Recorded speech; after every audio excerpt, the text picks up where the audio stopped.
Ingresemos otra vez al Menti. ¿Quién era que no tenía? Acá le vamos a pasar. Esto es más fácil. Al Menti y ingresen ahí. Ahora va a ser un poco más de desarrollo. Tratando de continuar con lo que venían hablando con Pablo. Y está buenísimo hablar segundo porque puede ir escuchando lo que van diciendo y cambiar totalmente lo que había pensado decir originalmente. Así que voy a necesitar que me ayuden. Algunas cosas que quiero mechar con lo que me toca hablar a mí, que es un poco más relacionado cómo hacemos lo que hacemos, digo, ¿no? O cómo hacemos para tratar de hacer lo que queremos hacer. Y relacionado un poco a la presentación de los intensos. Digo, la intensidad no es que nada. Digo, no es nada así de casualidad, sino que hay todo un trabajo en pos de que seamos intensos. Digo. Hay mucho trabajo atrás de nuestro propio actuar intenso o intensivo. Más intenso que intensivo. Pablo hablaba un poco de los engranajes, ¿sí? Y de la necesidad de coordinación de las políticas y de las acciones gubernamentales para luchar contra la corrupción. Esto no viene de ningún lado, digo, no es un delirio nuestro y porque encontramos lindos gráficos de engranajes como para sostenerlo, sino que básicamente si yo doy vuelta a esto y pienso cómo hace la corrupción para instalarse en un país o en un sistema determinado, es atacando esto directamente. Entonces, lo primero que va a hacer la corrupción como fenómeno, como conducta, es atacar todo este tipo de engranajes para que la maquinaria no funcione. Básicamente, ya Pablo lo decía, una de las primeras cosas que se degradan son organismos de control. Organismos de control en sentido amplio. Organismos de control desde las sindicaturas o los tribunales de cuenta, digo, para no pensarlo solo a nivel nacional, tribunales de cuenta, las unidades de auditoría externa, como puede ser la Auditoría General de la Nación, el Poder Judicial en su faz de control de los actos de la administración pública, organismos que no necesariamente uno se los vincula con como organismos de control propiamente dicho, pero por ejemplo, Defensoría del Pueblo. Ustedes saben que nosotros tenemos una Defensoría del Pueblo a nivel nacional. ¿Quién sabe el nombre del Defensor del Pueblo? Vacante, efectivamente. Carlos Vacante. Y hace muchos años. Es una persona vieja ya, señor Carlos Vacante. El último defensor fue Mondino. 2008 terminó su mandato porque se presentó como candidato en la elección del 2009. Y a partir de ahí no hubo ningún defensor del pueblo. ¿Y por qué creen que no hubo ningún defensor del pueblo? Nadie se presentó como candidato. Nadie quiere un defensor del pueblo. ¿Nadie quiere un defensor del pueblo? Desde el gobierno. Ah, nadie quiere un defensor del pueblo. Efectivamente. Nadie quiere un defensor del pueblo idóneo. Bien. Digo, y así podemos nombrar muchas cosas. Ministerios públicos, digo, recuerden toda la situación con la Procuración General, ¿sí? Los años anteriores. Poder Judicial, tanto de lo que es la provisión del servicio de justicia como el órgano de administración, que es el Consejo de la Magistratura. Yo estoy en Poder Ciudadano del 2010. Creo que tuve que opinar desde el 2010 hasta el día de hoy, sobre 5 proyectos de ley en el Congreso sobre reforma del Consejo de la Magistratura. No hay sistema que aguante, así. No hay sistema que aguante. Eran 11 consejeros, después 9, después 14, después 22, después 4. Después tenían que ser académicos, después había que elegirlo por voto popular. Digo, todo eso pasó de 2010 hasta el día de hoy. Y todo lo que pasó antes, que yo no estaba, pero... Y hay un nuevo proyecto de ley ahora que propone 18, que llamando al Ejecutivo, digamos. Y en 2 años pasamos a 14. ¿Sí? La otra vez nos convocaron del Congreso para opinar sobre cuántos ministros de la Corte tenían que haber. Fuimos como 20 personas. Las 20 personas todos dijimos lo mismo. No sé, puede haber 40. El problema no es cuántos son, sino cómo está funcionando todo. ¿No? Todos decían lo mismo. Pero bueno, parte de todas esas modificaciones tienden a esto, a degradar esos organismos que son necesarios para combatir este sistema complejo que tiene que ver con corrupción, en el sentido, digo, olvidémonos, la corrupción no es el señor policía que le pide una coima al que iba a 85 km/h cuando tenía que ir 80. Esa no es la corrupción que afecta. hoy en la Argentina. Es la corrupción estructural, la gran corrupción, la corrupción que no solamente se lleva dinero, sino que también vulnera derechos humanos, ¿sí? Degrada la calidad de vida de la gente. Esa es la corrupción que más afecta y que no necesariamente es el sector público o el funcionario público el que está metido en el tema. Digo, hay estudios que dicen que solo la corrupción que intervienen funcionarios públicos es solo el 5%, el 85% de la corrupción o de la malversación de fondos tiene que ver con el sector privado. ¿Sí? Es un sector que generalmente no se mira, ¿sí? Pero evasión fiscal, elusión fiscal, lavado de activos, fuga de capitales, son todos temas que la sociedad todavía no entiende. Digo, la sociedad empezó a entender a la corrupción como un señor que tiraba bolsos en un convento. Y hace 15 días escuché un ministro diciendo, no, yo no soy testaferro, soy tenedor de un tercero, de un fideicomiso. En chino básico para cualquiera. Digo, yo lo tuve que ver 3 veces para entender lo que estaba diciendo. Imagínense a cualquier ciudadano que no está empapado de estos temas desde el punto de vista técnico. Y vuelvo al ejemplo que nombraba Pablo sobre el caso de ONCE para ver bien cómo funciona este sistema que degrada a los organismos encargados de controlar. Caso de ONCE, Pablo decía, fue un informe, era futurología. Si lo hubiera escrito Nostradamus, era lo mismo, digo.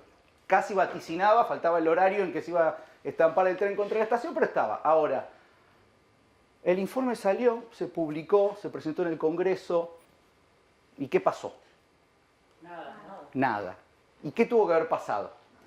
Nada no, se cajoneó. ¿Qué tuvo que haber pasado? Salió recomendaciones de ahí y tomar medidas. Bien. Inmediatamente. ¿Y quién tomó las medidas? Nadie. ¿Y quién tuvo que haber investigado eso? El Parlamento, depende del Parlamento. El informe va remitido en copia al Poder Ejecutivo, al Ministerio y Secretarías competentes. Sí. Y es público, ¿eh? Es público, cualquiera podía haber intervenido. Yo lo quería señalar cuando estaba hablando Pablo también. También acá, que lo señala mucho Marcelo, el tema del cumplimiento formal de las cosas.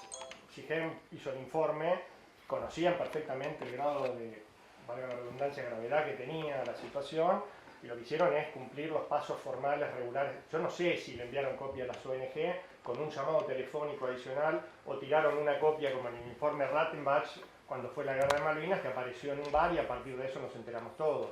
Quedó congelado. Sí, podríamos preguntarnos también si la ONG, que sabe que está totalmente cooptada, la buena gente de la ONG que trabaja adentro, con vocación y que logró un informe que nadie sabe cómo salió aprobado en definitiva, ¿por qué no hizo tampoco un poco más? Porque tampoco todos los ciudadanos, ¿no? Es decir, podrían haber los operadores de la ONG que conocían en detalle la gravedad de esto y que podían vaticinar como Notre Dame que se iban a matar, ¿cuántos fueron? 50 personas, 50 y pico personas, pudieron haber sido más, podían también haber hecho 52 más una por nacer. Así dice el... Bien, vos cuando hablaste nombraste AGN, el Congreso, Poder Ejecutivo, nombraste sociedad civil, vamos a ponerla por acá. Sociedad civil, Defensor del pueblo, podrían haberlo remitido. Defensor del Pueblo. Cosas para hacer había muchas. ¿Quién más podría? ¿Quién podría haber intervenido de Justicia, oficio? no, podrían haber hecho una medida preventiva al Poder Judicial, vamos a ponerlo acá, Poder Judicial de la Nación. ¿Qué otro organismo? Podrían haber llamado... Yo soy un funcionario judicial del Ministerio Público, justo veo en el diario semejante atrocidad. De impulso. Hago... Por eso, Ministerio Público. Sí. Ministerio Público Fiscal. También esta casa, no sé si esta específica, pero alguna academia podría haber levantado el informe y sus asesores haber hecho algo. Vuelvo al concepto de responsabilidad social. O sea, desde que... Y acá, Esta casa no la Australia. y acá vamos a poner el tren, Centro de ¿no? ingenieros, ¿no? Fíjense cómo, digo, lo hice así más o menos, pero yo tranquilamente podría haber dibujado exactamente lo mismo acá con el problema, digo, el ejemplo concreto. No funcionaba el tren, la AGN hizo lo propio, pero después el Congreso no lo hizo, el Poder Ejecutivo no lo hizo. La sociedad civil, más que, digo, no puede hacer mucho más. Defensor del Pueblo no existía, no existe. Poder Judicial no hizo nada, No, Ministerio por eso no Público no funciona. hizo nada. Defensor del pueblo no, por eso no funciona. No, digo, pero bueno, no, ni siquiera tenés una persona que Sí, pueda sí, tener, porque de hecho la Defensoría del Pueblo hoy funciona con un secretario administrativo y lo único que puede hacer es pagar el sueldo de los empleados, porque otra cosa no puede hacer. Entonces, nada funcionó. Entonces, para que este accidente, que después de que que la injusticia se empezó a mover, se comprobó que era el producto de años y años de corrupción, ¿sí? Todos estos organismos ya estaban degradados, no servían para nada. Y así pueden innumerables casos.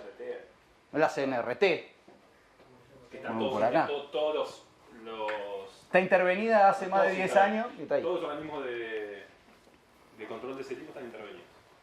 Entonces, ¿cómo un hecho de corrupción te provoca?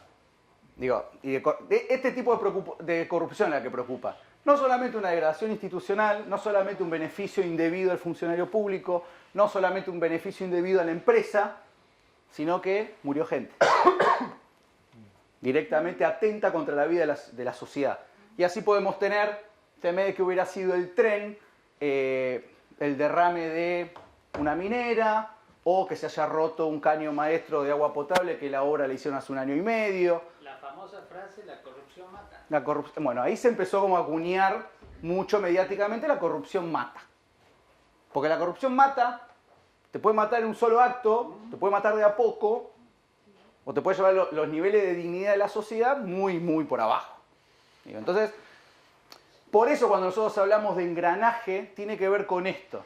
Porque en realidad nosotros, la sociedad, las organizaciones sociales, el propio Estado, los organismos públicos tienen que recuperar eso, porque lo que pasó es que ese engranaje está roto. El problema de corrupción que tenemos hoy no es de este gobierno o de lo anterior, son de varios anteriores, se va acumulando ciertas prácticas que se conforman, que se terminan naturalizando y se terminan generando como cultura. Me quedé con otra palabra y ahí ya meternos más a lo que es el objetivo, por lo menos de la invitación a nosotros, que es hablar un poco también de cómo la sociedad civil intenta influir sobre determinadas decisiones o no decisiones para mejorar la calidad institucional. Ahora te hago una consulta, Sí. volviendo a lo anterior del Consejo de la Magistratura. Nido de corrupción, ¿estamos de acuerdo todos? Yo sí. Sí. Yo sí, estoy de acuerdo. Estamos de acuerdo. ¿Cómo nace el Consejo de la Magistratura? El Consejo de la Magistratura nace en la Constitución del 94. ¿Por qué? Porque ¿cómo se elegían a los jueces antes? Lo elegía una sola persona, el presidente. ¿Cómo va a elegir el presidente? ¿Cómo? Con acuerdo del Senado, claro, pero venía decía, vos vas a ser juez, va el Senado. Eso no podía ser así, como una sola persona. Bueno, creemos la figura del Consejo de la Magistratura para que no venga una sola persona, elija, es decir, creamos la figura esta. Y yo no sé si es igual o peor que la anterior. Sigue eligiendo una sola persona, sigue eligiendo el presidente. Que ni siquiera Lo se otro fue creó, se funcionario. formó como una institución Se copió. desde el exterior, de España, Italia, digamos, se la adaptó, se la trató de adaptar. Y seguimos comprando recetas extranjeras para soluciones propias, digamos. Sí, pero tiene que ver, lo que acabo de decir sobre el accidente de Once, es esa misma lógica la podemos trasladar acá. Vos tenés al Consejo de la Magistratura que se va a encargar de la parte más técnica del concurso. Sí. Vos tenés un concurso que tiene un examen, ¿no? El examen. De oposición. Perfecto. El resultado de ese examen a vos te va a dar un listado de, X cantidad de gente. sí, ¿no? Del mejor al peor. ¿Sí? Perfecto. Vos tenés que armar una terna para llevarlo al presidente y decir, mira, estos 3 fueron los mejores. Perfecto. Y el presidente dice, bueno, estos 3 fueron los mejores. Obviamente, yo soy presidente, elijo al mejor, al puesto número 1. Señores congresistas, este es el mejor candidato de todos. Sí, pero viste que hay algunas cosas que no me cierran. Vamos por el segundo. Perfecto. Bien. Esa es la teoría, la práctica. Yo soy amigo del presidente, pero salí sexto. Entonces la terna va a estar conformada por el sexto, por el cuarto y por el segundo. Y el presidente dice, señor congresista, el sexto es el mejor de todos. ¿Pero seguro? Pero yo vi una foto con vos, digo, se juntan los domingos a comer asado. Bueno, pero vos vas a poder nombrar en el organismo T al funcionario. Dale, perfecto, buenísimo, acuerdo del Senado. Eso es lo que pasa. Entonces, ¿cuál es el principio básico que debe tener un juez? O por lo menos una de las características principales tiene que tener un juez a la hora imparcialidad y Integridad. independencia. ¿Cómo aseguras vos la independencia cuando Germancito, que es el amigo del presidente, termina siendo el peor, pero salió designado juez? De esos casos hay millones. El 99% de los cargos del Poder Judicial tiene esta misma lógica. Entonces, ¿por qué la ley no dice, van los primeros 3? Y te agrego algo que me enseñó el señor, que no lo sabía, ese discurso. Nunca, o salvo un solo caso, el Senado devolvió el acuerdo, el pliego. El pliego. Una sola vez. O sea, lo que hace el Senado es ratificar la única vez, digamos, que una sola vez que devolvió el pliego, ni siquiera lo rechazó. Si se lo devolvió al Ejecutivo diciéndole, ahorrate el malestar de que lo rechacemos, digamos, ¿no? Entonces te lo devuelvo y cambiame no es que son malas, digo, las ideas son todas muy buenas, copiadas o no copiadas de otros sistemas. El don que tiene la Argentina y sus funcionarios es que hacen que todo funcione como el tuje, a propósito. ¿Sí? Porque el Consejo de la Magistratura era también, bueno, un puente para que el Poder Judicial no vaya solo por la vida y se arme una corporación. Ok, Consejo de la Magistratura, representación de todos los estamentos políticos, perfecto. Lo único que se dedicaban a hacer con el Consejo de la Magistratura era ver cómo poner más representación política por sobre el Poder Judicial. Entonces, ¿qué ocasionó todo eso? Que hoy tienes un Poder Judicial que negocia políticamente igual que cualquier otro político, cuando debería estar haciendo otra cosa. Entonces, ¿por qué nadie dijo algo cuando salió el informe de la auditoría? Que ese informe de la auditoría es uno solo que se materializó en un accidente, una catástrofe de esas características. Pero ustedes agarraban cualquier informe de la AGN en esa época y era para hacerse un festival. Digo, el fiscal de turno solo podía trabajar con los informes de auditoría. Y, digo, hoy tenía la fiscalía colapsada de cosas. Digo, y todo gasto que hacía el Estado siempre había una... Digo, son niveles de corrupción tan grandes que de la única forma que pueden llegar a sostenerse en el tiempo es porque este engranaje está totalmente destruido. Ahí aparece lo más fundamental, que es el control ex ante. Porque cuando llega a la justicia, digamos, la corrupción ya se materializó. El control ex ante hubiera podido evitar el accidente si se hubieran tomado las medidas, digamos. O no, Marcelo, en un sistema corrupto. No, bueno, pero en un sistema ideal. Te lo capturan. Sí, como... No, que... A ver, cuando hablan de ex ante y ex post, en ese caso lo que estamos viendo es el choque de un tren. Lo que nosotros hablamos de corrupción, en este caso vamos al extremo del choque de un tren, es que vemos que la corrupción degrada la calidad de vida de los ciudadanos, más allá de que el tren choque o no. Lo que estaba diciendo ese informe en particular era, los ciudadanos se tienen que levantar 3 horas antes porque no saben si el tren va a venir o no va a venir, viajan apretados, llegan tarde, les descuentan la hora por llegar tarde, etc. Entonces, la corrupción, más allá de los hechos puntuales, nosotros, algo que vemos que pasa con la sociedad argentina, nos indignamos cuando vemos un tipo tirando bolsos adentro de un convento y cuando choca un tren. Ahora, vos al de los bolsos, y los trenes chocan muy esporádicamente. Es más, lo más probable es que nunca había sucedido en la Argentina algo por el estilo, había sucedido otras cosas, pero el grave problema de la corrupción es que afecta la calidad de vida todos los días de los ciudadanos. Y eso es lo que tiene que garantizar este engranaje, me parece en particular.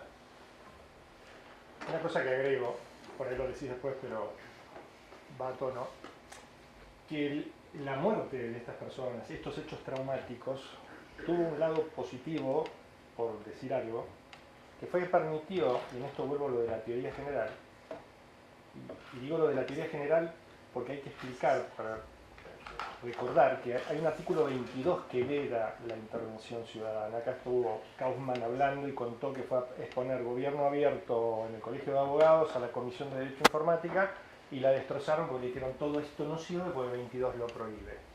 Bueno, no es así. Pero estos hechos permitieron construir desde la teoría el concepto de que la lucha contra la corrupción es un derecho humano.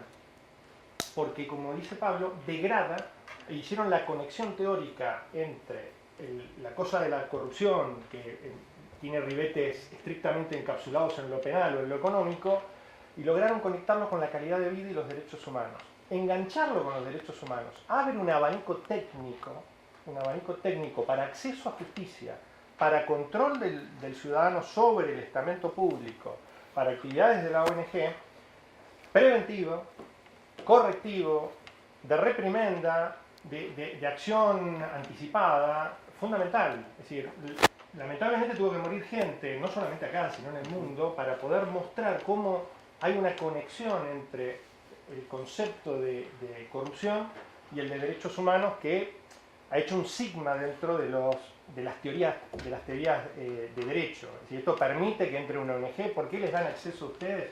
No sé si lo usan o no, pero pueden venir y decir: yo defiendo derechos humanos. Está en juego no la corrupción, están en juego los derechos humanos. Si yo nombro la palabra corrupción, estoy diciendo derechos humanos. Si digo derechos humanos, cambia el estatuto legal. Ampliamos el standing, la participación, ampliamos los controles, se abren puertas judiciales que están siempre cerradas y se abren reparaciones y medidas correctivas que son fundamentales. O sea, remarco esto como nota colateral, ¿no? Es decir, que estos dramas trajeron estas aperturas teóricas que hoy permiten que reaccione el aparato judicial, en lo poquito que reacciona. Me diste pie para ya empezar a meternos un poco más de lleno en el rol de las organizaciones sociales y demás. Vamos a hacer un pequeño ejercicio matemático. No se asusten. Se hizo un estudio, se viene haciendo hace muchos años en algunas organizaciones, y se estableció que el promedio que tarda una causa judicial vinculada a corrupción y no llega a una condena es de entre 12 y 14 años. Pongámosle 14 años.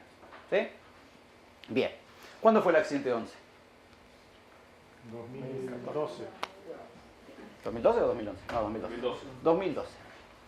Con esa lógica, la causa judicial debería durar hasta por lo menos ¿qué año? 2026, ¿no? Y prescribiría o no habría estarían todos absueltos y demás. Ahora, en el caso de Once, estamos en 2018 y ¿qué pasa con la causa? Ya se juzgó, hay condenados y demás. ¿Cuál cree que puede ser la diferencia esencial y que nosotros vemos porque es el único caso que, creo que es Speedy González fue el juez en este caso, porque con una rapidez que si uno compara los otros casos de corrupción, que hayan tenido un principio y un fin, que haya habido una condena, creo que hay muy pocos. ¿Cuál fue la diferencia entre el resto de los casos y este caso? ¿Quién promovió la causa? Había un actor que no está en las otras causas, que ¿quiénes son? La víctima, el ciudadano. La víctima, el ciudadano, el afectado. Sí, ciudadano afectado, aclaremos. El ciudadano afectado. Aclaremos. Está relacionado con la muerte de sus propios familiares, pero atrás de todo eso, lo que la justicia investigó fue la corrupción. Está bien, asociado a un hecho como la muerte de 52 personas. Ahora, una visión es esta vinculación que vos decías sobre la corrupción como una violación sistemática de los derechos humanos. Que eso está también provocado por, estirar bastante el marco normativo que tenemos hoy. En el sentido de, bueno, está bien, se permite la querella en casos de violaciones sistemáticas de derechos humanos o juicios que tengan que ver con lesa humanidad y demás. Que a nosotros, y eso después lo vamos a desarrollar mejor, es parte de los litigios estratégicos que vamos haciendo nosotros para forzar que alguien diga otra cosa y dé contenido, ¿sí?, a ciertos conceptos, a ciertos derechos, vinculados en este caso, a los temas de corrupción. Pero hay algo más que pasa acá, que no pasa en el resto de los casos y que nosotros también apuntamos ahí, que me parece que es el verdadero éxito de lograr que la sociedad pueda efectivamente participar activamente en este tipo de casos. ¿Qué se rompe a partir de la inclusión de un nuevo actor en la causa? ¿En este caso? En cualquier caso. Yo tengo un caso de corrupción. ¿Cuáles son los actores? Fiscal. Vos tenés a un fiscal. ¿Quién tiene el impulso, básicamente? ¿Y quién más está? Está el juez. El defensor. ¿Y quién más está? ¿Quién es el principal acusado? El presunto culpable. La administración pública. En este caso. Pero la administración pública, el derecho penal, yo no soy penalista ni mucho menos, pero el juez no va a condenar a la administración pública. ¿A quién va a condenar? A un funcionario público. Y generalmente ese funcionario público, ¿qué tiene? Poder. Tiene poder. Entonces, nosotros tenemos como 3 estadios. ¿Sí? Si ponemos pasado, presente y futuro, y el presente es la corrupción, ¿cuál es el problema futuro que vamos a tener con este esquema? Y que también hay que trabajar muy fuerte. Va a prescribir. La impunidad. Volviendo al ejemplo anterior, si el señor funcionario, el señor X, influyó para nombrar al juez Y o al fiscal Y, al fiscal Z, ¿quién me garantiza a mí que el juez o el fiscal van a ir contra el funcionario? Nadie.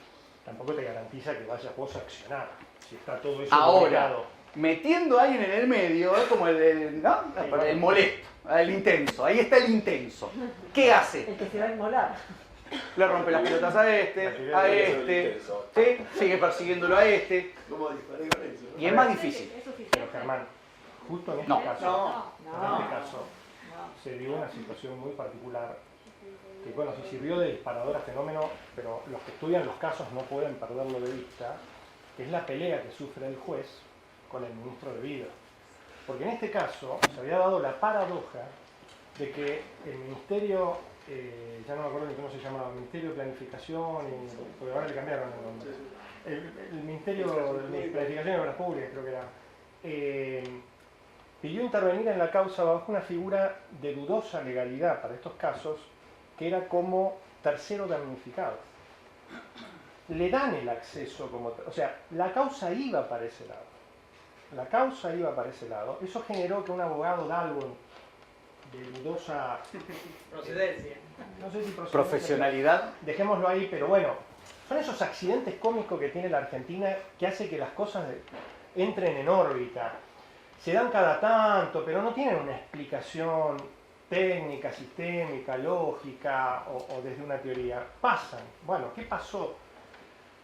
Hay una pelea por un pide que como tercero damnificado del Estado, diciendo yo soy damnificado porque me estafó el concesionario TVA. Y le da la intervención al juez. Eso produce un interruptus en la causa, donde él repentinamente cambia la resolución y automáticamente el gobierno lo que hace es meterle una denuncia en el Consejo de la Magistratura. Pero hasta ahí eran todos amigos. Eso que vos estás señalando, estaba todo funcionando lubricadito. Sí, pero... No fue solo la intervención, No, una hora que estuvo, pero digo... Pero este caso a nosotros nos da, yo me pongo del lado de organización social. Para nosotros este caso fue un caso bisagra, porque es el primer caso donde vos podés ir a decir como antecedente, mirá, cuando la sociedad participa, la joda se acaba. Y el juez se en pelea términos con el jurídicos, ¿no? ministerio. Sí. Y este caso a nosotros nos permitió empezar a intentar meternos como querellante poder ciudadano. Pregunta, ¿qué argumentos usan ustedes en sede penal, que es la más restrictiva, para que les den que les den standing, que les den ingreso? Convención Interamericana de Derechos... O sea, invocan Convención derechos humanos. Interamericana de Lucha contra la Corrupción, Convención de Naciones Unidas contra la Corrupción, Sí. las nuevas resoluciones de la Comisión Interamericana de Derechos Humanos, la tesis de la corrupción como violación a los derechos humanos. Pasa que esa interpretación o esa argumentación la podés usar en determinados casos, cuestiones más técnicas, pero a nosotros nos sirvió, el caso en donde nosotros nos presentamos como parte querellante, que fuimos aceptados por el juez, esto es en La Plata, juez federal de La Plata, y bueno, y ahora la Cámara está ¿Revisando eso? revisando porque lo apelaron los imputados. A ver. Es un caso que tiene que ver un convenio de la Universidad Tecnológica Nacional de La Plata con el Ministerio de Desarrollo Social en el marco de la Argentina Trabaja. Entonces la argumentación que nosotros usamos era, se llevaron plata del Estado que iba a los sectores más vulnerables. Entonces ahí lo que vas construyendo y demás. Quizás en algún otro caso es más difícil ir por esa vía. La realidad es que Argentina está obligada a darle un rol a la sociedad civil activo en la lucha contra la corrupción.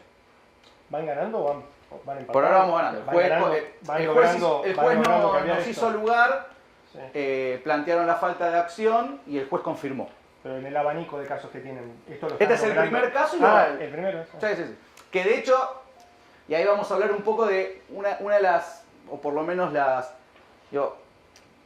ustedes en el abanico de organizaciones de la sociedad civil tienen desde organizaciones que son más colaborativas, organizaciones pura y exclusivamente de incidencia, organizaciones que no hacen incidencia, son más tipo think tanks, y, sí, más de centros de estudios y demás. Y después tenés organizaciones como Poder Ciudadano y otras tantas otras que hacen un mix de las dos. De a ratos investiga, cuando ves algo más o menos raro, vas y tratás de hacer incidencia y demás. Y vamos mechando con el poco tiempo y lo poco que somos, de hacer las dos cosas. Digo, porque me parece que las dos cosas se complementan. Después está en cada organización a que le saca más jugo. Por ejemplo, no sé, ven una organización como Greenpeace, donde digo, lo primero que se le viene a la mente es algún pibe de Greenpeace vestido de algún animal colgado en algún monumento, ¿no? Digo, la primera imagen que a uno se le pasa por la cabeza. Atrás de todo eso quizás hay meses de investigación técnica, pero que ellos deciden canalizarlo por ahí. E instalan el tema, digo, es su forma de instalar los temas y de generar incidencia. Después hay organizaciones que hacen al revés, que sacan un informe que es así, contundente, y dice, señor senador, esto está pasando, no sé, en Salta. ¿Esas mismas son corruptas? ¿Cómo? ¿Y cuando esas mismas asociaciones son corruptas? ¿En qué sentido? Vos nombraste Greenpeace. Yo vivo en una zona muy común que Greenpeace. Bueno, la puse como ejemplo, nombre a la que quieran, digo, no me quiero meter en eso porque no es por eso. Digo. Cuando encima tenés... Digo, puede ser Greenpeace, Techo, Amnistía, nosotros, CELS o Consumidores Libres, qué sé yo, cualquiera, no importa. Digo, más como estrategia de intervención. Después lo que hace cada organización, digo, responderá ante este cuadrito que vamos ahí, pero bueno. Si me permitís, Germán, sí. Digo, esa causa que él nombró, digamos, es emblemática en muchos sentidos. Primero porque es la primera vez que se investiga el poder cuando el poder tiene poder. Porque esto se investigó no cuando el kirchnerismo se había ido, sino sucedió dentro de la esfera del kirchnerismo.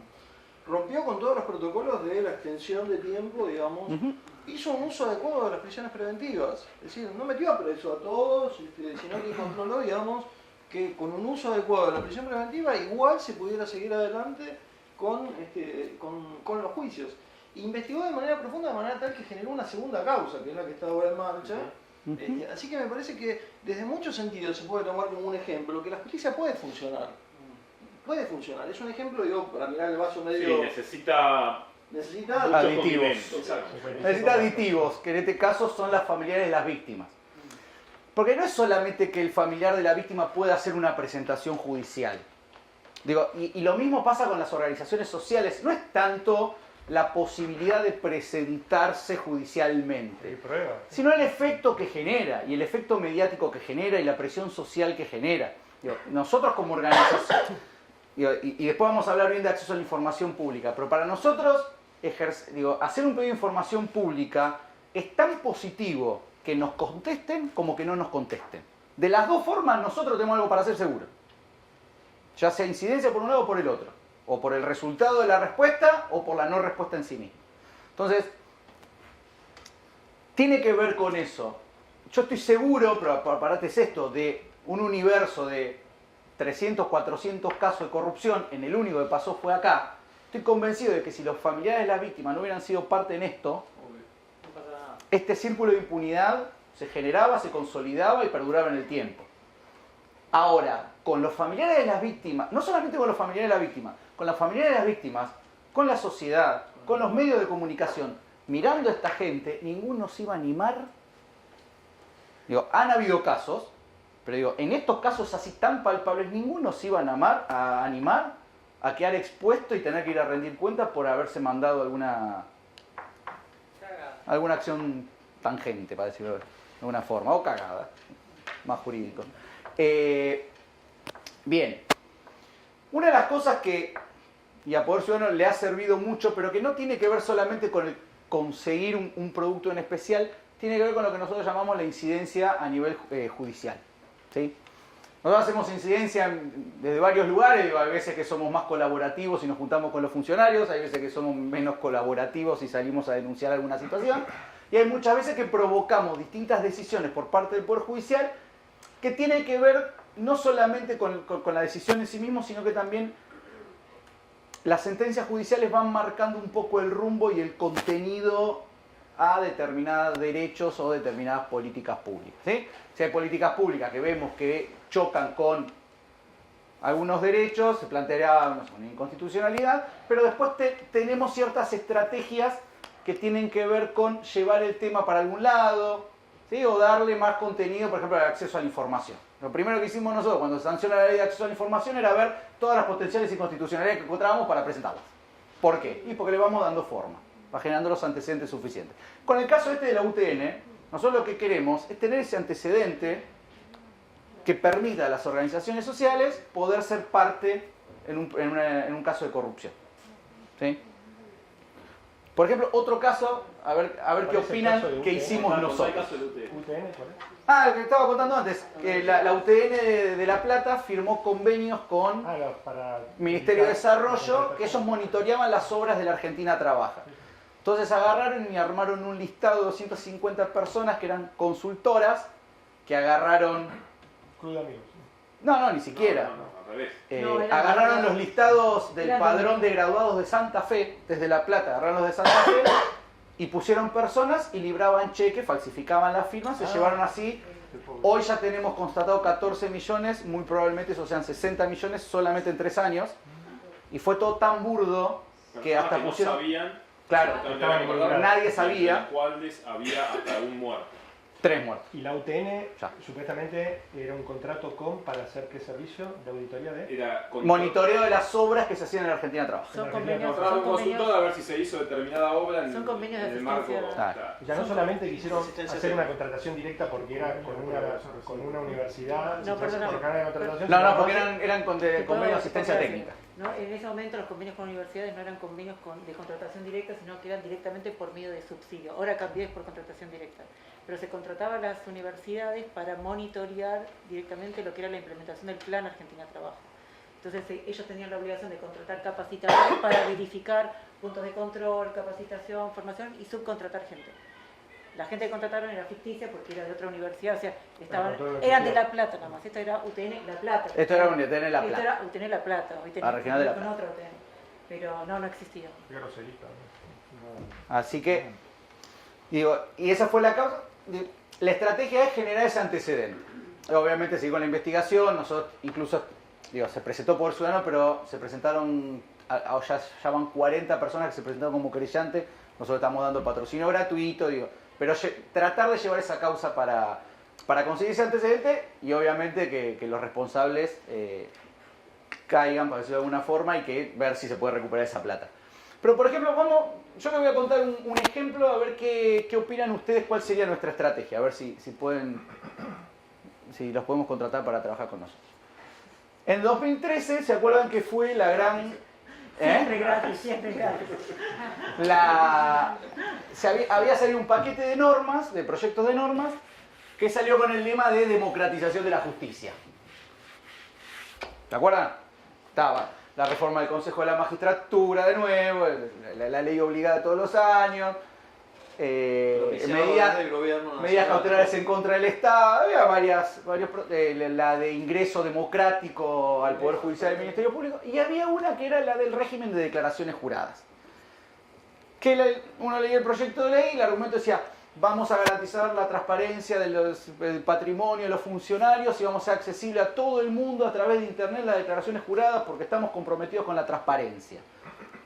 Leías los artículos, artículo por artículo, y decía, bueno, a partir de ahora los funcionarios que presentaban una declaración jurada detallada con todos los bienes van a presentar la misma de AFIP que presenta cualquier hijo de vecino, y la información de esposa, esposo o hijos menores de edad ya no es más pública, pero nosotros garantizamos la transparencia y todo eso. Entonces nosotros dijimos, hay algo que no está funcionando. Entonces nuestro planteo fue, bueno, claramente haciendo tú un análisis de normas, etcétera, etcétera, inventando algunos conceptos medios así a mitad de la madrugada, dijimos, la Convención Interamericana contra la Corrupción, ¿sí? Norma de carácter supralegal, o sea, viene la Constitución, ese tratado y después las leyes. La ley viola esa convención porque la convención dice que los estados que firman, que ratifican la convención, tienen que crear y fortalecer los mecanismos de lucha contra la corrupción. Entonces la Argentina, como lo debilitó, está violando la Convención Interamericana. Entonces planteamos un pedido de inconstitucionalidad. Exacto. Bien. ¿Cuál es nuestra estrategia? Ganar acá, que la justicia de primera instancia diga, tiene razón, y que el Estado diga, sí, no, tienen razón muchachos, vamos todo para atrás, porque esto no va. O perder. Perder. ¿Por qué? Para apelar. Y en algún momento llegar a las cortes. Efectivamente. Y Digo, que ahí la tirar estrategia la es... pelota de arriba. Pero es llegar a la corte porque tenemos ganas de llevarlo a Pablo a Washington 15 días y que no moleste. No. ¿La Corte Interamericana, decís? Corte Interamericana. ¿Por qué? Porque queremos Va a forzar Washington, sí, va a Costa Rica, sí. un primer antecedente de un organismo internacional, en este caso regional, que hable sobre la convención. No existe un organismo que, digo, no hay una Corte Interamericana de Derechos Humanos para pero sí, por ejemplo, la Corte Interamericana ya dijo que, bueno, como no hay otros organismos, yo puedo ver todas las convenciones internacionales que se firman. Entonces, generar ese tipo de incidencia que lo que después termina provocando es ir como levantando la vara. ¿Qué fue lo que pasó desde el punto de vista fáctico en eso? El día que se aprueba la ley, todo el arco opositor diciendo son unos chantas, esto lo único que va a hacer es ocultar el patrimonio de los funcionarios. El día que yo sea presidente, esto se deroga. Sigue vigente. Aclaremos un detalle de lo que pasó con la ley ómnibus de acceso igualitario a la justicia. Sí, después todas terminaron, digo, la única que se aplica perfecto es la de medidas que en contra del Estado. Esa La nueva ley de funciona ética bárbaro. pública, la nueva propuesta de ley de ética pública sigue manteniendo un sector de la declaración completamente reservada a la que solo van a poder acceder los jueces fiscales, con lo cual, digamos... Sí, pero esa información, es información, por lo menos el proyecto de ley vuelve a ser público la información. Sí, dio un paso para atrás. Pero aparte es buenísimo, porque yo funcionario, el primero que hago es poner las cosas a nombre de mi esposa. Claro. Pero Fantástica. quería remarcar el otro pedazo de la ley, que era institucional, era el tema de la modificación del Poder Judicial, la elección popular de magistrados, el cambio del Consejo de Magistratura. ¿Pero por qué se cayó? Otro accidente cósmico. Yo no quiero desalentar en esto, porque ustedes el trabajo que hacen es magnífico, es encomiable y tienen conectados casos de éxitos académicos casi. Pero digo, además para estimular la participación, porque por ahí uno se encuentra con uno de estos pases mágicos, accidentes que se dan y el gol entra, ¿no? La Corte termina fallando, eligiendo el tema que quería hacer, porque le llegaron muchos casos a la Corte y esperó meticulosamente el caso en el cual fallar y sacó el fallo Rizzo, abogado del presidente de la Corte con devolución de favores. Pero bueno, en esto nos beneficiamos todos, pero quiero que sepan el trasfondo. Termina fallando la Corte en un mecanismo exprés de amparos que no reconoce otro antecedente en la Argentina de velocidad, ni Civicot, que son las creaciones de los amparos que tuvieron esta velocidad. ¿Y por qué? Porque era en defensa propia de ellos. Se estaban defendiendo ellos. Mirá la paradoja, que la ley que fallaron la inconstitucionalidad del Consejo de la Magistratura había sido dictada hacía 20 días. La reforma anterior, que debe tener 6 años que el Colegio de la Ciudad de Buenos Aires planteó la inconstitucionalidad, recién tiene dictamen del Procurador Fiscal de la Corte, favorable, diciendo que es constitucional. Es decir, la reforma anterior, como no tocaba a los intereses del Poder Judicial, la están fallando 7 años, 8 años después. La que era la que los involucraba a ellos, y de paso nos beneficiaba al resto de los ciudadanos, no el capítulo, lamentablemente, de las declaraciones juradas, esa la resolvieron en 20 días. Este es el aparato que tenemos. Bueno, pero ahí está el rol de las organizaciones. Yo cuando a mí también me hacen la misma pregunta que le hacen a Pablo es, ¿y ustedes a quién representan? ¿O a ustedes quién los eligieron? Y yo lo que contesto es, no, nosotros elegimos representar a los ciudadanos, digo, porque ustedes que son representantes no ejercen su rol, lo hacemos nosotros. Nosotros vamos picando ahí todo el tiempo, digo. En su momento, hace 2005 creo que fue, pedido de información pública a la Corte. Sí, ¿qué tal? Queremos las declaraciones juradas de los ministros. ¿Saben cuál fue la respuesta de la Corte? Una acordada que decía que la ley 25.188 no se aplicaba porque era una inmiscusión del poder ejecutivo en el poder judicial. O sea, básicamente lo que me está diciendo, una ley sancionada por el Congreso no puede obligarme a mí a presentar declaraciones juradas porque eso sería que el presidente se está metiendo en mis asuntos. Básicamente nos decían eso. Seguimos insistiendo, seguimos molestando. Hoy la sociedad se siente incómoda con que los jueces no presenten su declaración jurada. Y es un tema que está en discusión. Pablo nombraba el caso de los pasajes. Al principio no le importó a nadie. La segunda vez salió en algún diario. La tercera vez saca un escándalo y obliga, en cierto sentido, es esto. Nosotros nos quedamos, las organizaciones se quedan y van a seguir achacando. El día de mañana yo me iré, vendrá otro y hará lo mismo. Acceso a la información pública, desde el año 2000 hasta el 2017, rompiendo las tarlipes, 2016, con el que necesitábamos una ley de acceso. Se presentaban 200 proyectos de ley, de los más interesantes hasta los más bizarros. Pero de ahí seguimos. Esa es la diferencia. Me parece que, a ver, lo que intentamos en este tipo de charlas o clases es contar las experiencias exitosas, ¿no? Porque fracaso tenemos todos los días, como decía, ¿cómo volver a tu casa? Bueno, volvemos.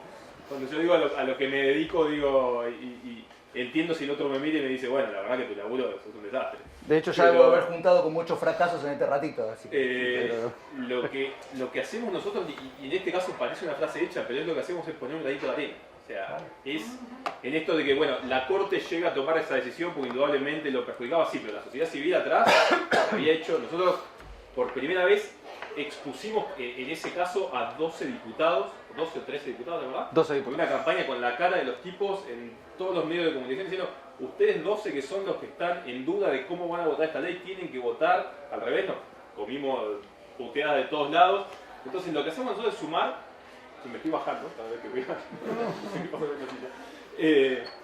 lo que hacemos es sumar un granito de arena en cada caso. En este caso en particular del UTN, si nosotros logramos que este caso termine como termine, por más que salgan todos absueltos, nosotros logramos que la sociedad civil, por primera vez en Argentina, en un caso de corrupción, pueda ser querellante, ya le queda para el otro, el que viene después. Lo mismo el caso de desarrollo social que hablábamos hoy de acceso a la información, el caso CIPEC para llegar a conocer, era un tema de planes sociales, de acceder a la información.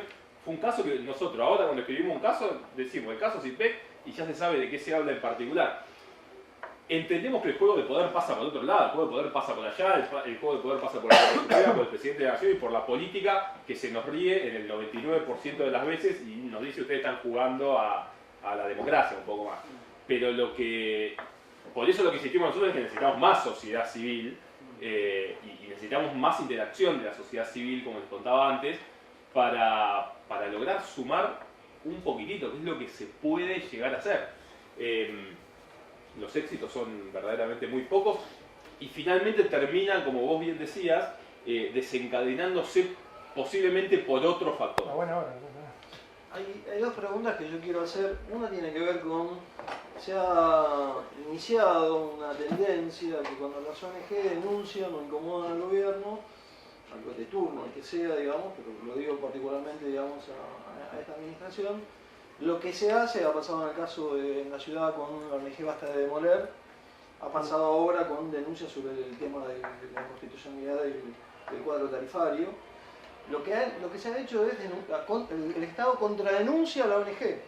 Le hace una denuncia por daños y perjuicios y le hace un juicio a las autoridades para que respondan con su patrimonio, digamos, cuando en realidad la posibilidad de peticionar en nombre de la ciudadanía y ante los jueces es una libertad que tenemos todos, ¿no? Entonces digo, eso genera como una especie de contraofensiva del Estado contra quienes lo están controlando, y en este caso lo están denunciando, y sé que en el caso Basta de Demoler ustedes firmaron algo o peticionaron algo. Presentamos un amigo. Exacto, digamos, pero ¿cuál es la mirada que tienen ustedes frente a eso? Presión. Eso es presión y represalia y digo, que molesta. Y es adoctrinamiento para el resto. Digo, ¿qué provocó la denuncia de daños y perjuicios contra Basta de Demoler? Que la mayoría de las organizaciones en la Ciudad de Buenos Aires, cuyo objetivo era la preservación del patrimonio de la Ciudad de Buenos Aires, dejaran de hacer amparos. Mirá. Porque el gobierno de la Ciudad de Buenos Aires decía, nos paran el 90% de las obras por acciones de amparo. Lo que no dijo el gobierno, que de ese 90% de obras paradas, el 98% los amparos eran totalmente procedentes. Que además quien había parado Totalmente la obra no era la procedente. ONG, sino un juez que había ordenado. Claro. O sea, esto no era yo pido y ya está. No, lo ordenó un juez. Y en el O sea, caso de Basta de Demoler, miren cómo fue. Por eso igual es lo mismo. Puedo usar el caso del tren, lo puedo seguir usando. Caso de Basta de Demoler, todo se inicia con una ley, ¿no? Con dos leyes que son geniales. Una que era la de hacer la estación de, no se me acuerdo si era una resolución, una norma para hacer la estación en la plaza. Enfrente. Claro. Enfrente, exacto. Pero la ley decía la Plaza Alvear. La Plaza Alvear es la plaza que está enfrente. La Plaza Alvear no es la plaza, esa plazoleta Pellegrini que estaba protegida e incluso estaba prohibido hasta podar los árboles. Entonces, se confundieron en la ley y pusieron la plaza de enfrente. Acto seguido, se concesiona donde está el Buenos Aires Design, que eso es del Estado de la Ciudad de Buenos Aires, y se hace la concesión. La concesión la gana una firma extraña, tipo una UTE, donde está IMSA y el gerente de marketing de Boca, entre otros. La concesión salió por 4 años y 364 días. ¿No les parece un dato raro? Sí. ¿Qué pasa si son 4 años y 365 días? Tenía que pasar a la legislatura. Toda concesión en la ciudad de Buenos Aires debe pasar por de más de 5 años tiene que pasar por la legislatura. Ese fue el entramado. Basta de Demoler, junto con una arquitecta muy conocida, que yo me enteré después, que era muy conocida cuando vino, dije, no sé quién es, pero bueno, porque yo no soy de ese palo, hicieron el amparo.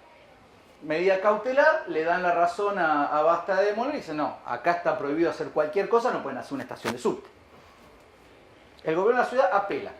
Cuando apela, traslada eso y se lo lleva para la Facultad de Derecho. ¿Qué hizo el Poder Judicial? La Cámara, una medida cautelar dentro de un amparo. Pasó los 30 días y declaró la caducidad de oficio del expediente. El que es abogado más o menos me entiende. De oficio declaró la caducidad.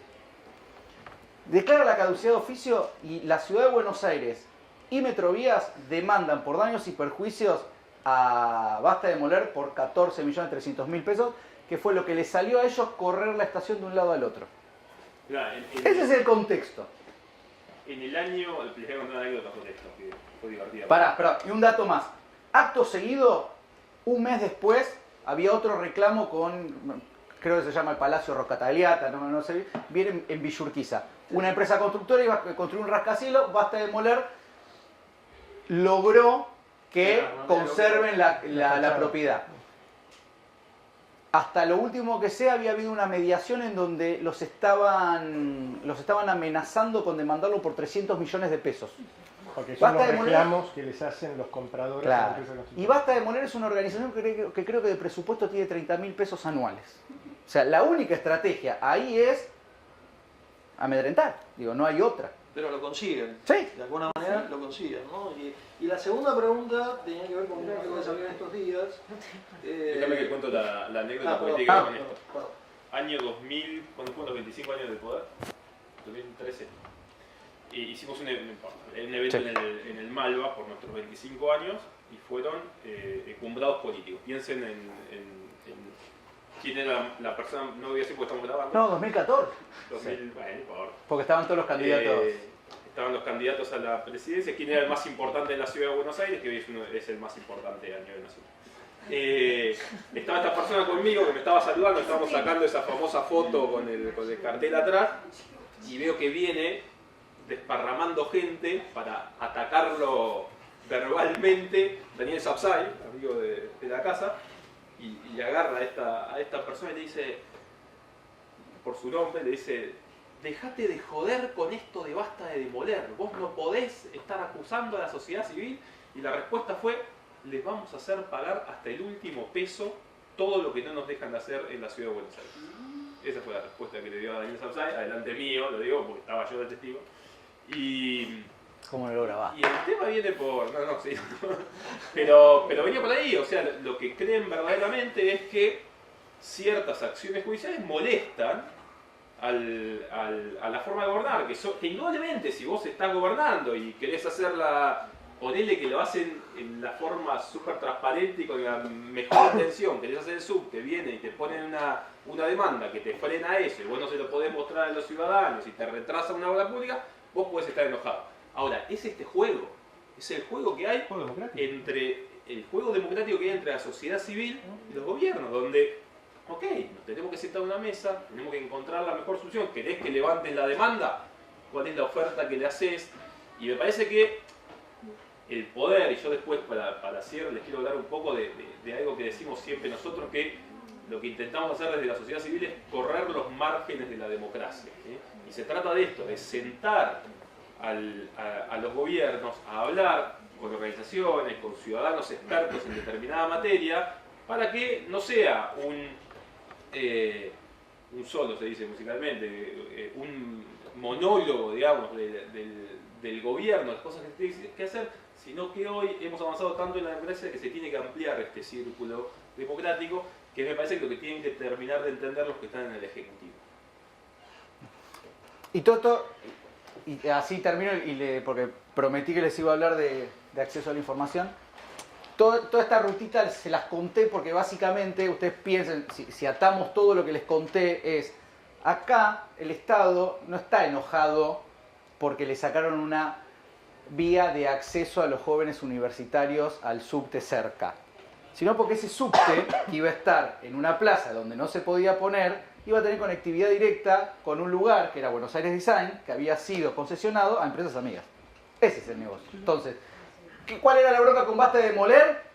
¿Que tuvieron que hacer agujero otra vez? No. Les cortó el negocio. Ese es el tema.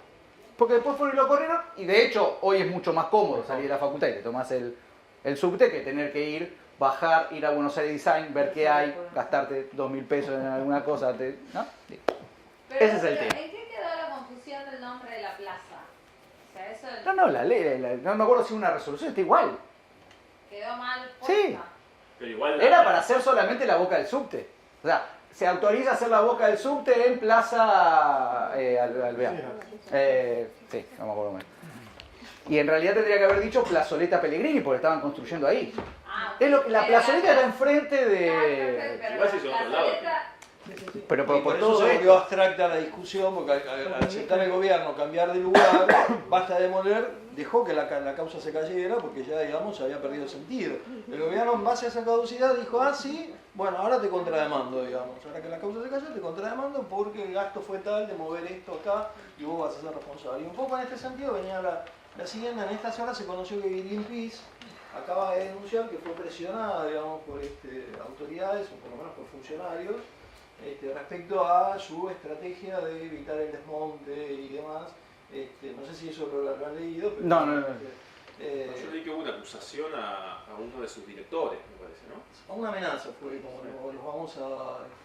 no me acuerdo exactamente las palabras, pero otra vez fue una medida de presión, digamos, en ese momento el gobernador de Salta ahora anunció medidas para la protección de los bosques nativos y qué sé yo, que era un poco la campaña de Greenpeace, pero digamos, de vuelta aparecen los negocios, ¿no? Las superficies que se pueden desmontar, las que no, quiénes lo hacen, quiénes son los dueños de las tierras, etcétera, etcétera. Así que este juego, como bien dice Pablo y dice Germán, muestra cómo detrás de toda esta trama hay intereses que van más allá del Estado propiamente dicho, o del rol de las ONG que están tratando de defender un futuro, porque en definitiva lo que se trataba ahí era de preservar, digamos, un lugar que estaba defendido por ley, o preservar bosques nativos, o lo que sea, más allá de la opinión sobre Greenpeace o lo que sea, ¿no?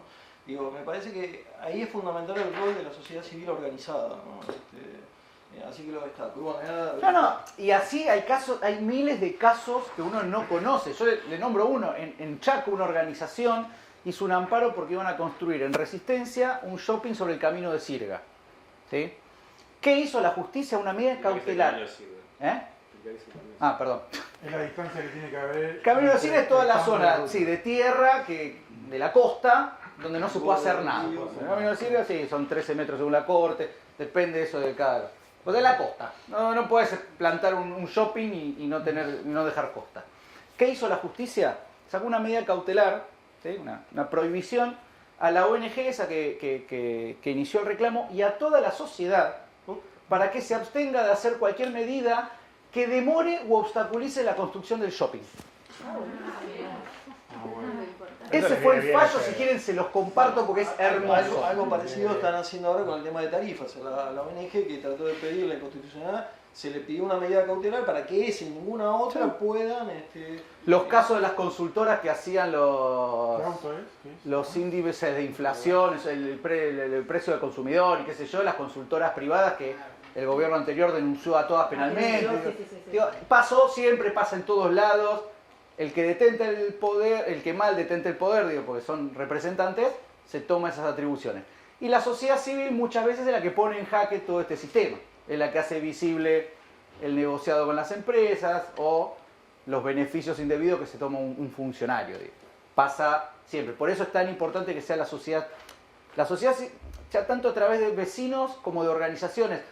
La diferencia es que, digo, nosotros siempre lo decimos, esta diferencia entre lo que es el blanco fijo y blanco móvil. Si va Pepito a decirle algo a un ministro, el ministro sabe quién es Pepito, ni Pepito, chao. Ahora, las organizaciones, es esto del blanco móvil, digo, es poder ciudadano. ¿Qué es poder ciudadano?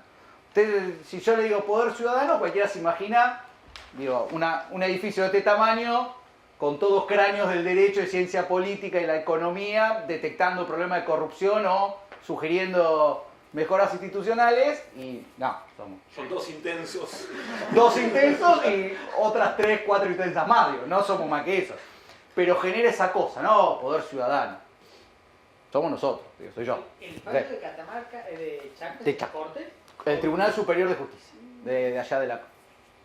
Obviamente se hizo un recurso extraordinario, el cual la Corte directamente dijo, tengo facultades para no decir nada, que esto vuelva al Chaco, gracias por los 15.000 pesos por la queja, nos vemos.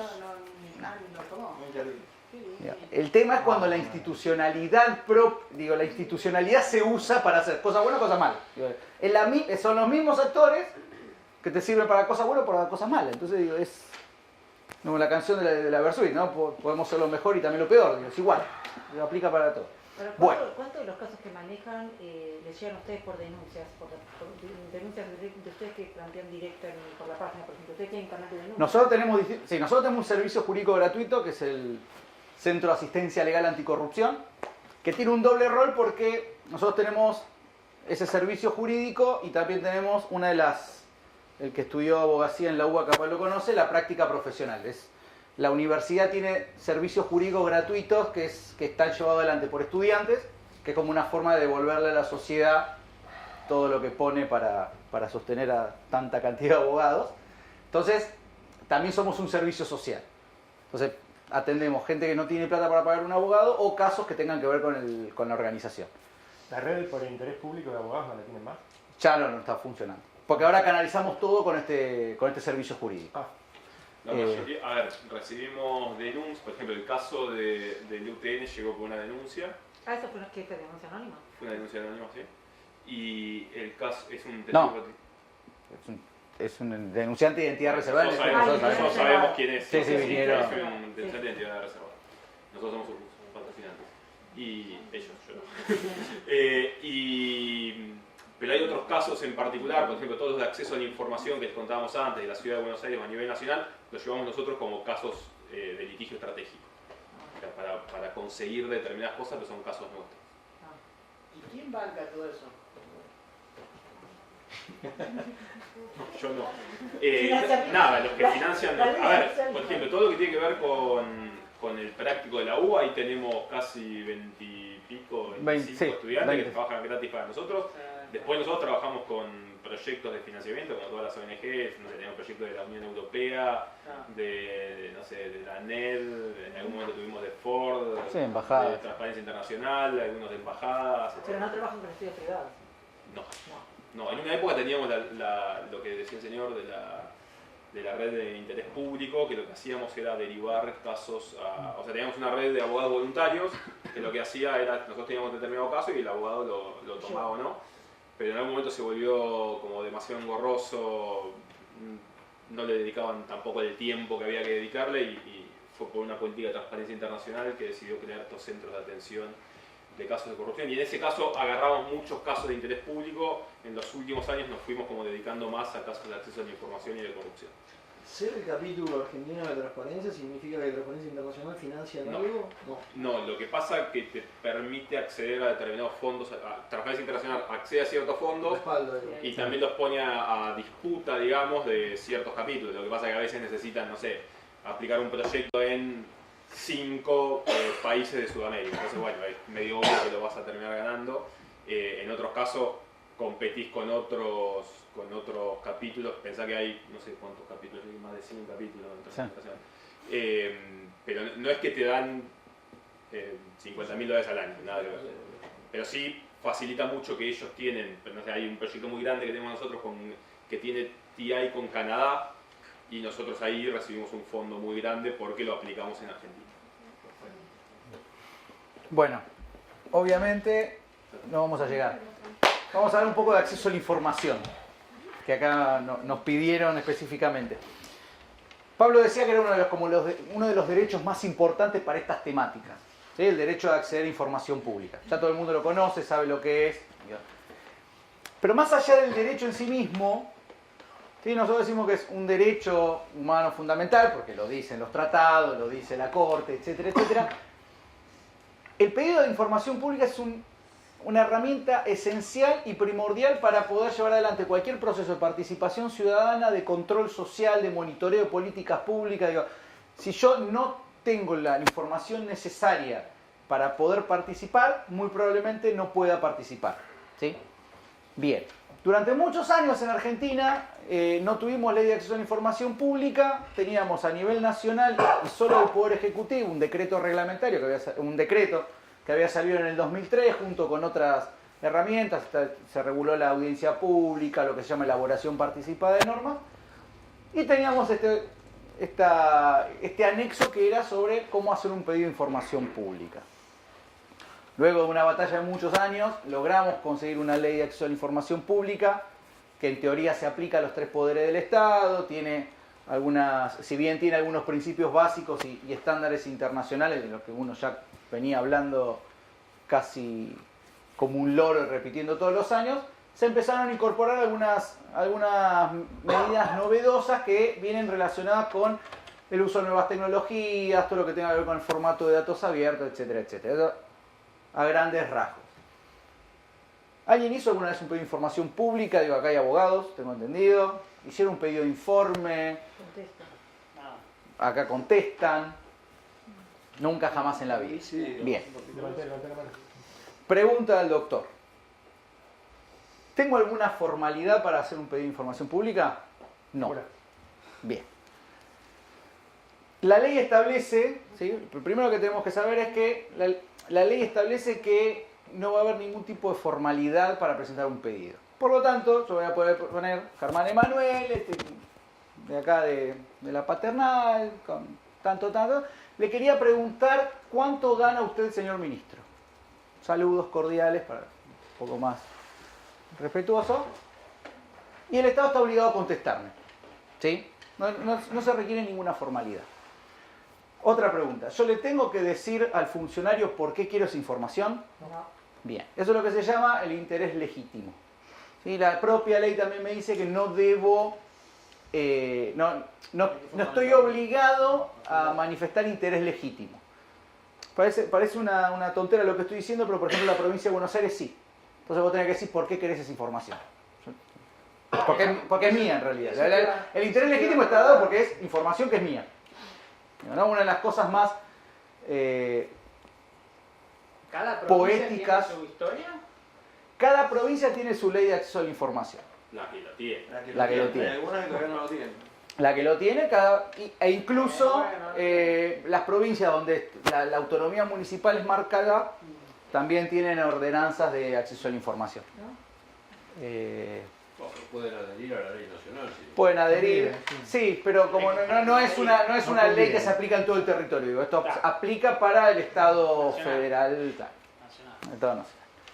Bien. No tengo que cumplir ningún requisito. No tengo que decir para qué quiero la información, porque digo, si uno se pone a pensar, la información pública, ¿de quién es? Nuestra. Entonces, no te tengo que decir para qué quiero la información. Vos estás obligado a dármela. ¿Puedo preguntar cualquier cosa? ¿Sí? Sí, Que principio. sea, ¿sí? De la competencia del órgano que está generando. Que sea una información pública, que sea una información Que sea secreta, que no sea. información que esté a disposición de la Bien. Cualquiera que esté población. vinculado al gobierno de turno. Yo quiero, no, No, yo quiero preguntar, por ejemplo, cuánto gana el ministro. ¿Eso es información pública? Sí. ¿En qué cuenta lo deposita? No, eso no es público. Toda la información es pública, salvo que no lo sé. Sí. ¿Qué tiene que ver con esto? Datos sensibles, datos que tengan que ver con estrategia judicial del propio Estado, que ponga en riesgo la seguridad nacional, etc. Son Las excepciones. Las excepciones. Por ejemplo, vos no le podés preguntar por dónde pasan los patrulleros que están patrullando un barrio. Ah, Digamos, por seguridad. estar metiendo en temas de seguridad. ¿qué es lo importante sobre el tema de qué es público y qué no? Que es, digo, a la hora digo, yo esto se lo estoy contando, pero después léanlo que es muy sencillo, pero quiero tratar de llegar a tiempo para... Ole. Esta es la Ley Nacional 27275, que es la de acceso a la información. Ahí está bien explicado todo. ¿Qué es lo importante? Porque tiene que ver también con seguramente el ejercicio que después vos les des para que hagan.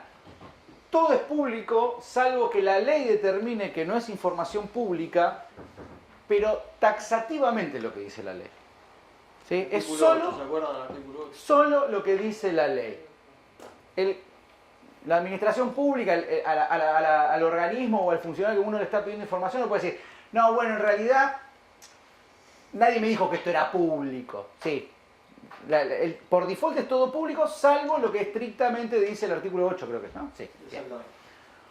Principio de máxima divulgación, todo eso lo fuimos viendo. Ah, eso lo estuvieron viendo. Sí. Perfecto. Entonces avanzamos más rápido todavía. Dos cosas novedosas que quizás ha incorporado la ley, que fue parte también del reclamo de las organizaciones sociales, son, por un lado, determinada información que tiene que publicar el Estado independientemente que se la pidamos o no. ¿Sí? El pedido de información pública, yo te hago una pregunta y vos me tenés que contestar. Después está el capítulo sobre lo que se llama transparencia activa, que es información que el Estado pone a disposición de todos, pero independientemente de que se la pidan o no. Y ahí establece, bueno, hoy estábamos hablando de los informes de auditoría interna y externa, el escalafón salarial, compras y contrataciones, etcétera, etcétera. Esa información tiene que estar publicada sí o sí. El resto, yo les tengo que preguntar y el Estado me tiene que contestar. Que ahí hay otra diferencia. A mí el organismo me puede decir, esa información no te la voy a dar. Lo que no puede hacer el organismo es no decirte nada. ¿Sí? Bien. ¿Qué es lo que sucede? ¿Qué es lo que sucede generalmente cuando haces preguntas que no te quieren contestar? Para los dos casos, que te digan que esa información no te la van a dar o que no te contesten, existe una instancia que es administrativa y que dispone la ley, que es la creación de lo que se llama la Agencia de Acceso a la Información Pública. Se hace la denuncia ahí y la agencia le va a decir, no, señor ministro, usted cobra recursos públicos, esta es información que la sociedad tiene que saberlo, etcétera, etcétera, etcétera, conteste. Y ahí el funcionario puede contestar o no puede contestar. Si no contesta, lo que hace esa agencia, lo único que es ponerlo en un listado de incumplidores y después, señor abogado, ¿qué opción tenemos? El régimen de sanciones. No, pero para conseguir la información, Para el pedido de. Ahora, ¿Para el pedido? la vía judicial, y me voy a la vía judicial, tratamos de conseguir un abogado que nos haga muy caro. No es obligatorio, o sea, yo puedo ir directamente, Puedo pedir un cuando me pronto despacho negaron antes también. el pedido, puedo ir directamente a la justicia, o puedo optar por esta nueva vía que introdujo la ley de pasar por la agencia, ¿sí? Pero no es obligatorio pasar por la agencia. ¿Cuál es el problema fundamental? Que si en vía administrativa yo no consigo que alguien me responda, entonces ya busco un abogado. ¿Sí? Y eso también es complicado en los términos de participación ciudadana, en el sentido de que los ciudadanos participen. El ciudadano que no le contestan no insiste. ¿Sí? Por eso también las organizaciones que intentan Ahora, es... ¿de esa manera no estás desvirtuando la ley? Sí, totalmente. Totalmente. Pero ese es el gran tema, no que estén tan leyendo. Pero es una discusión más profunda, digo, porque uno tiene que ir a tribunales con un abogado, no puede ir uno solo. Pero es otra discusión. A ver, ¿cómo desvirtuando la ley? Con el derecho administrativo tenés 90 días para que te conteste la administración, después interpones o pronto despacho. el régimen propio. No, pero La acá ley no tiene es. claro. Acá tenés No, 15 son días para 90 contestar y una prórroga de otros 15 días. Claro. ¿Y sabés qué pasa con el funcionario que no contesta? 15 más 15 y te incentivan, perdón, a través de la agencia están incentivando a todos los organismos para que se conteste dentro de los 15 primeros. O sea, Claro, esto es pero así. ¿qué pasa si el funcionario dice esto no lo voy a contestar? No, jamás. Siempre Nunca nadie me va. contestó dentro de los 15 días. Probá ahora. Llega a los 2 días te llega el pedido de prórroga. Según No, qué, sí, pero está nosotros pagado. prestamos Aparte es buenísimo, te hacen el pedido de prórroga y después o no te contesta o te dice que la información no te la van a dar. Y vos decís, ¿para qué me pidiste la prórroga? Por default, o sea, es automático. Todos los pedidos de informe, ¿no? Es increíble. Ahora, cada ministerio hoy en día tiene un responsable de acceso a la información. Sí, depende, la verdad, Depende de lo que pregunte. no lo tenemos medido sistemáticamente porque todavía no lo hicimos porque la ley entró en vigencia hace menos de un año atrás.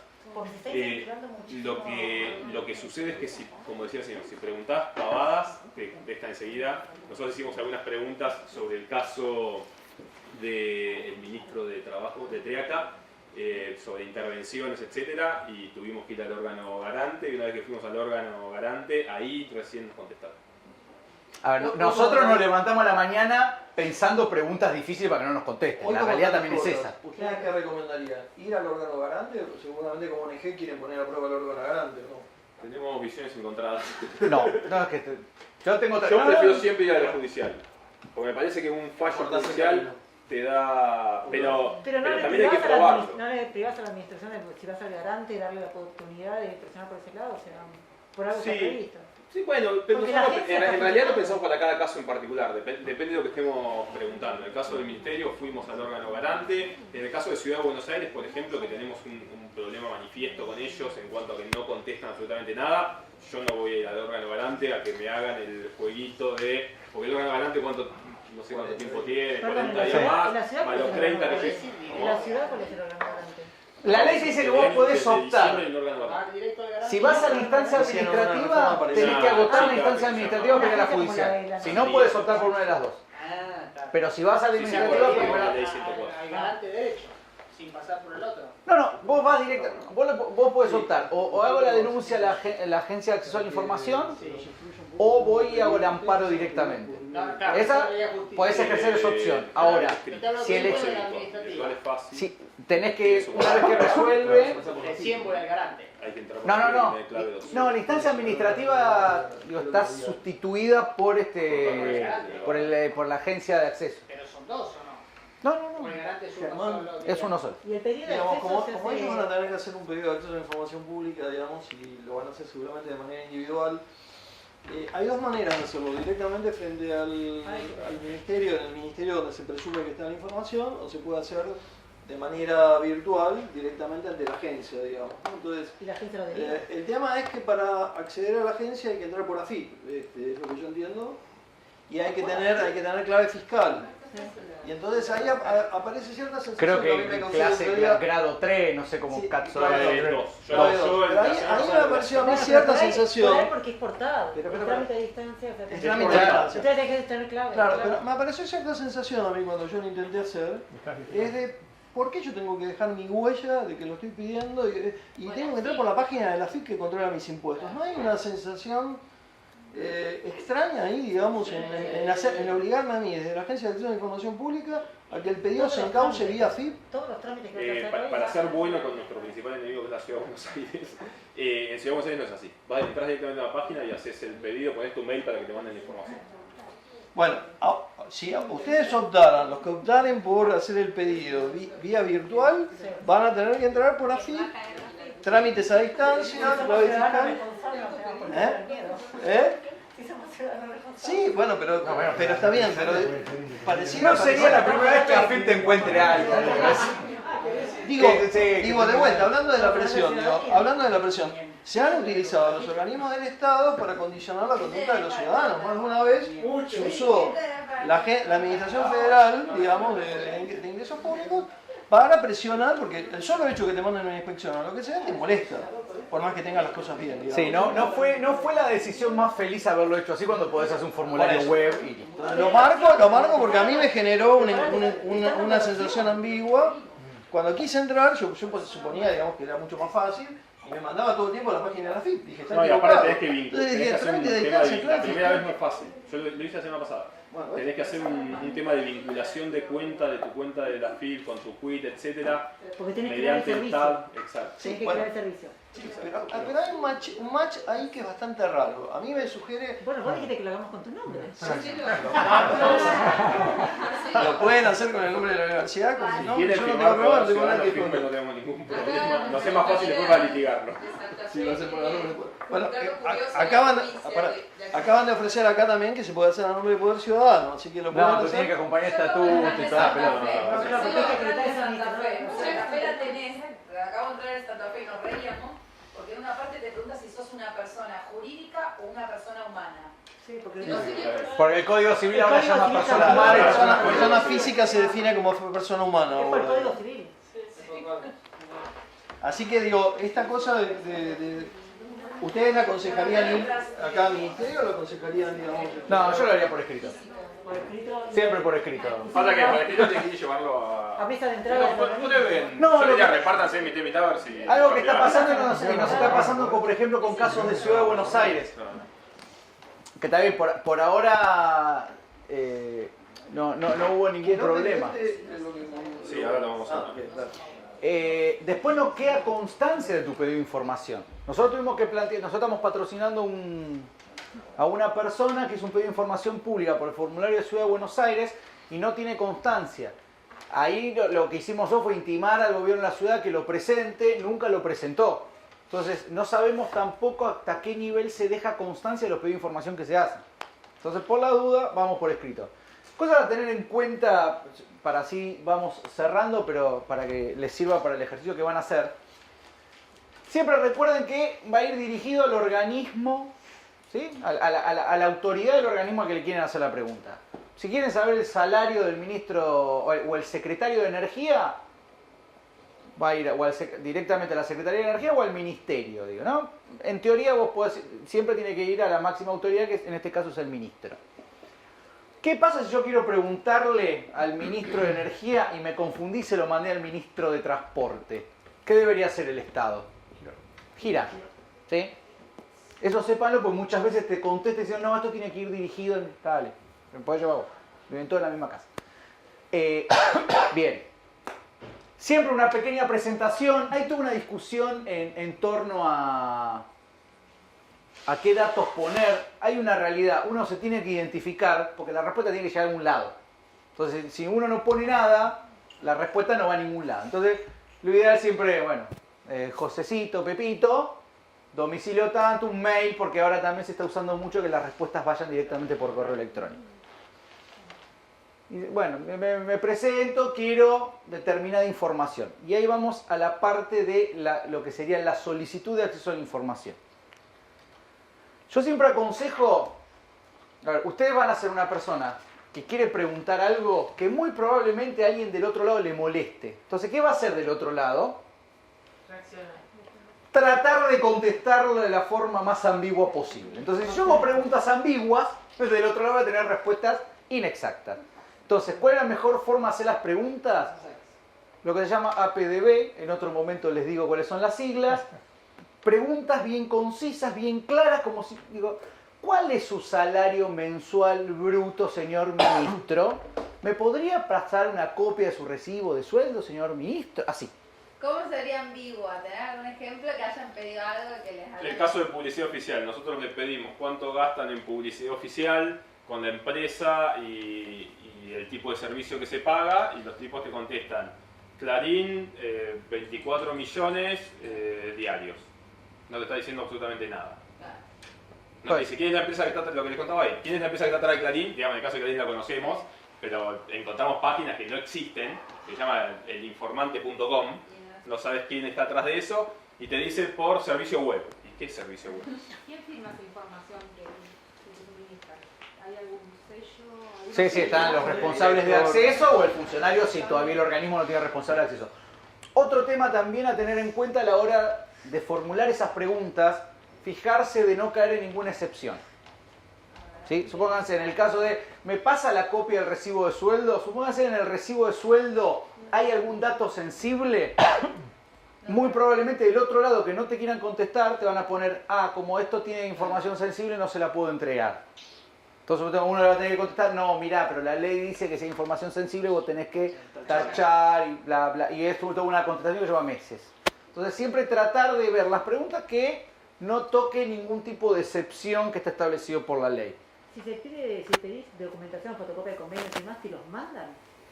A nosotros nos están mandando, sí, generalmente sí. Si hay dos cosas que el organismo no está obligado a hacer. Una, si por el volumen tiene que incurrir en un gasto, lo que puede pasar es que le digan a ustedes que paguen la fotocopia, es decir, te doy vista del expediente, venís acá fotocopia y llévatela. ¿Sí? De hecho, a nosotros nos pasó una vez, pedimos todos los registros de ingresos a la Casa de Olivos del 2010 hasta el 2015. Era una cosa así. Y uno de los memos internos decía, bueno, cantidad de fotocopias 15.432, se recomienda pedirle al solicitante 20 resmas y un toner. Colapsamos la pobre fotocopiadora. Y de paso no saben lo que era el registro de ingreso Hermoso. a Olivos. No tienen ni idea. Sí, salió en la tele que fue recuerdo. que faltaban determinados días. Todo hecho a mano y escritos los nombres como el cabo que estaba en la puerta, entró, no sé, Pichetto, y Pichetto podía estar escrito con P o con X o con lo que sea. El señor que vino ayer. Sí, cosas. Eso puede pasar. Y después la otra, el Estado no está obligado a lo que se llama producir información. Entonces yo no puedo pedir póngale al Ministerio de Ambiente que me haga un cuadro comparativo entre la cantidad de metros cuadrados de bosque nativo en 2017 y en el 2004. ¿Sí? Yo le puedo pedir, pasame todos los estudios que tengan esa información, así yo después hago el análisis. ¿Qué pasa en la práctica? Que esto también les va a pasar. Eso que se puso en la ley para no complicar la actividad del Estado, al Estado le sirve producir la información porque tiene la información que quiere. Entonces vos le pedís, quiero todos los salarios de todos los funcionarios, entonces en vez de pasarte el Excel te pasa un cuadro. Bueno, el porcentaje de salarios es el 32%, no, te estoy preguntando los números. Pasame directamente las resoluciones, pasame el acto administrativo directamente. Claro, nos fuimos de... Acá tienen el formulario de acceso que logré entrar con mi quit a la FIB, etcétera. Si después lo quieren ver, pero hay que hacer como 200 pasos para llegar hasta ahí. Tienen que poner su clave mediante el TAD, la clave de AFIP, y ahí llegan. Y vamos a ver rápidamente el resultado del... me había olvidado. Ya no lo vamos a poder tratar, pero más o menos lo que ustedes dijeron fue esto.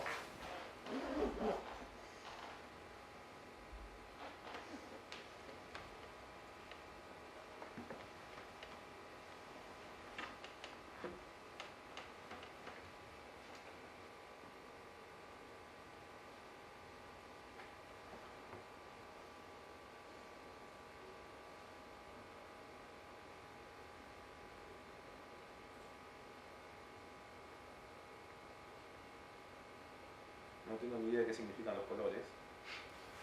No, son dos colores distintos, ¿o no? No. No se repiten, debe tener algún tipo de... Que repite palabras. Sí.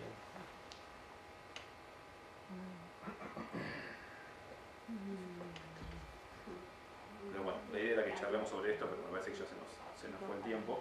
La respuesta clásica, por lo menos la que lleva adelante Transparencia Anticorrupción, me parece que es esta, ¿no? La de aprovechamiento uso de recursos públicos en beneficio privado de las personas, pero obviamente todas están bien encaminadas. Un poco lo que, para cerrar, era lo que les decía hace un rato, lo que hacemos desde la sociedad civil es esto de empujar los márgenes de la democracia. Lo que intentan hacer los gobiernos siempre es encerrarte en lo mínimo indispensable. Hace varios años atrás la democracia era, bueno, con suerte venía a votar cada 2, cada 4, cada 5, cada 6 años, y ese es el rol de la ciudadanía. Y después, como hablaba hace un rato de la Constitución el doctor, en cuanto a que quien decide las cosas son los representantes y nadie puede influir ni tomar decisiones más allá de quienes fueron elegidos. Lo que hacemos desde la sociedad civil es esto, bueno, meternos de querellantes en causas de corrupción, preguntar a los gobiernos para obtener información que nosotros consideramos que es nuestra, más allá de que es información pública, es nuestra la información, participar a través de demandar cambios normativos, de poder correr el margen de la democracia y cada vez sean más los derechos que tienen los ciudadanos para participar de la cosa pública. Hemos empezado con participación ciudadana muy chiquita, como les decía al principio, bueno, trabajando con vecinos para ver cómo se socializaba y cómo se publicaban determinados casos, cómo los gobiernos podían acceder. En determinado momento hemos logrado sentarnos en la mesa de discusión para determinados proyectos, como es hoy, como están viendo con el tema de despenalización del aborto, pensar que en los 90 se podía llegar a lograr que vaya gente a favor o gente en contra durante no sé cuántas jornadas, ya fueron 10 jornadas, a discutir y a exigir determinadas cosas. Esos fueron logros que la sociedad civil organizada, porque son organizaciones o ad hoc, como son los movimientos que estamos viendo en la actualidad en Latinoamérica, son efectivamente resultados muy buenos que la sociedad civil ha logrado a lo largo del tiempo. Así que eso.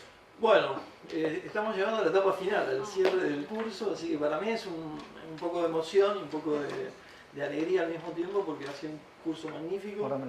Quiero destacar que ustedes han sido los protagonistas porque la verdad que han sido un grupo increíble. Cada profesor ha destacado el grado de participación, la calidad de participación, no solo la participación, sino el nivel, la intensidad, la formación. Así que yo estoy muy orgulloso de ustedes. Hemos abierto un camino fundacional con este curso, que yo creo que tiene que ver con esto, con la palabra que surgió varias veces durante esta charla, que es la articulación, ¿no? Articulación de esfuerzos, articulación que tienen que ver desde la sociedad civil, las ONGs, la academia, los ciudadanos, cada uno desde su lugar de trabajo. Y yo creo que acá hay masa crítica, así que lo que tenemos que hacer es unir esta masa crítica, no perdernos ahora, digamos, más allá de que queda todavía la encuesta y el trabajo práctico, pero creo que pueden surgir muy buenas cosas si tenemos la inteligencia y la creatividad de aunar esfuerzos. Así que este trabajo práctico que le estamos proponiendo puede ser la posibilidad de pedir cosas importantes, de desatar, digamos, algunos nudos o buscar allí donde hay oscurantismo dentro del poder. Así que no tengan miedo de pedir, si no lo quieren hacer de manera propia, lo pueden hacer a través de mi nombre, vemos si la gente de Poder Ciudadano lo propone. Yo les pedía tanto a Pablo como a Germán, diga, la posibilidad de que nos den una guía temática de temas que a lo mejor les sirven a ellos y pueden articularse con los temas que sirvan para el ejercicio de nosotros. Así que, en nombre mío, en nombre de la Universidad Austral, de la Escuela de Gobierno, les quiero agradecer a ustedes por haber confiado, digamos, en esta etapa y agradecerles muy especialmente a este equipo de Poder Ciudadano porque son la mejor representación. Yo creo que no podríamos tener mejor cierre que la sociedad civil involucrada, digamos, en la calidad institucional. Así que un aplauso para todos.